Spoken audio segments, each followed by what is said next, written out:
Tayo ka lang dito eh. Nagpapaandar ka na? Sa dinami-dami ng tao rito, kapatid ko pa tinalo mo? Tinanong mo ba sa kapatid mo kung anong pinagmulan? Hindi na importante yun. Nagkamali ka na sinagasaan. Sarge, pakiusap lang. Baka pwede nating pag-usapan to na maayos sa loob. Huwag kang makialam dito, Connie, ha? Alam ko ang ginagawa ko. Dapat lang na panagutin ko ang taong ito. Wala akong dapat panagutan.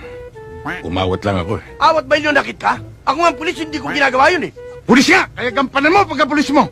Itong kapatid mo, bantayan mo sa ginagawa niyang pananakot, pangungutong at pangugupit sa mga tao rito. At sinasangkalan yung pagka-pulis mo! Ang ibig mo sabihin kung sinsintor ako? Hindi ba? Puta. Gusto mo itumbak kita dito? Madaling sabihin yan eh.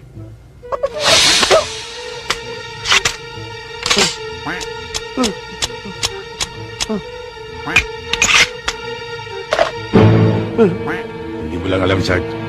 Hindi tayo talo.